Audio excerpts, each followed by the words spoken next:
India में राजस्थान और झारखंड में यूरेनियम पाया जाता है एंड केरला के मोनेसाइट सैंड्स में थोरियम पाया जाता है।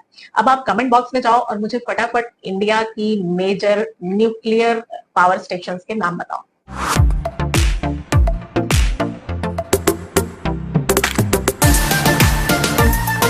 फॉसिल फ्यूल का हमारी लाइफ में यूज इतना ज्यादा बढ़ गया है कि एस्टिमेटेड है कि अगर हम इसी रेट से फॉसिल फ्यूल को यूज करते रहे तो बहुत जल्दी ही ये सारा डिप्लीट हो जाएगा, मतलब खत्म हो जाएगा। और एक बार खत्म हो गया तो ये हमारी लाइफ स्पैन में तो रिप्लेनिश नहीं होगा, मतलब नहीं बनेगा। अपार्ट फॉसिल फ्यूल बहुत पोल्यूशन भी करता है और इसीलिए नीड ऑफ द आवर ये है कि हम कुछ ऐसे तरीके या ऐसे सोर्सेज ढूंढे जिससे कि पोल्यूशन भी ना हो और वो रिन्यूएबल सोर्सेज हो। तो इस वीडियो में नॉन कन्वेंशनल एनर्जी सोर्सेज के अंदर हम तीन चीजें डिस्कस करेंगे, that is solar energy, wind energy and nuclear energy. बाकी के तीन हम अगली वीडियो में डिस्कस करेंगे। तो सबसे पहले आता है solar energy. Solar energy as the term says energy receive from the sun rays. हम में से हर किसी ने इस एनर्जी को फील किया है एवरीडे, स्पेशली हम इंडियंस जो हैं, हम तो ट्रॉपिकल कंट्री में रहते हैं, मतलब वो वाली कंट्री जो कि ट्रॉपिक ऑफ कैंसर से ट्रॉपिक ऑफ कैप्रिकॉर्न के बीच में होती है। वहां पर सोलर एनर्जी को बहुत अच्छे तरीके से हार्नेस किया जा सकता है।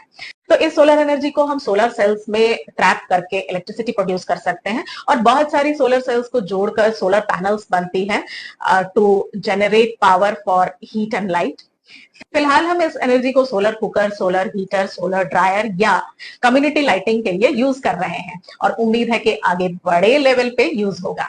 नेक्स्ट है विंड एनर्जी। विंड एनर्जी भी इनएग्जॉस्टिबल सोर्स ऑफ एनर्जी है। इसके लिए सबसे पहले हम विंड मिल इंस्टॉल करते हैं एंड जब भी हवा चलती है तो विंड मिल चलने लगता है और इस विंड मिल को हम जनरेटर से कनेक्ट कर देते हैं। तो जब हवा चलेगी विंड मिल चलेगा, तो जनरेटर विंड की जो एनर्जी है उसको इलेक्ट्रिसिटी में कन्वर्ट कर देगा। ये विंड मिल्स सबसे बढ़िया वहां पे काम करती हैं जहां पर विंड जो है बहुत स्ट्रांग हो और ऑल ईयर राउंड स्टेडीली बहती रहे, जैसे फॉर एग्जांपल कोस्टल एरियाज या फिर माउंटेन पासेस। वर्ल्ड के जो मेजर विंड फार्म्स हैं वो हैं नीदरलैंड, डेनमार्क, जर्मनी, यूएसए और यूके में। इंडिया में एक मेजर विंड फार्म का नाम आप फटाफट कमेंट बॉक्स में बताओ। Next is nuclear energy.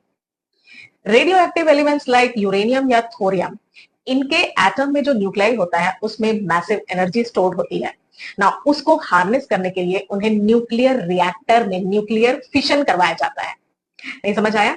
Very simple. देखो, न्यूक्लियर रिएक्टर में ये जो हैवी एलिमेंट्स होते हैं इनके एटम को स्प्लिट करते हैं 2 या मोर न्यूक्लियाई में, और जब ये स्प्लिट होता है मतलब टूटता है तो बहुत ज्यादा एनर्जी रिलीज होती है जिसको यूज किया जाता है वाटर बॉईल करके स्टीम में कन्वर्ट करने के लिए, और फिर उस स्टीम से टरबाइन मूव करती है जिससे कि इलेक्ट्रिसिटी जनरेट होता है। होके क्लियर हो गया होगा।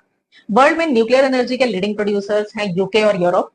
इंडिया में राजस्थान और झारखंड में यूरेनियम पाया जाता है एंड केरला के मोनेसाइट सैंड्स में थोरियम पाया जाता है। अब आप कमेंट बॉक्स में जाओ और मुझे फटाफट इंडिया की मेजर न्यूक्लियर पावर स्टेशंस के नाम बताओ।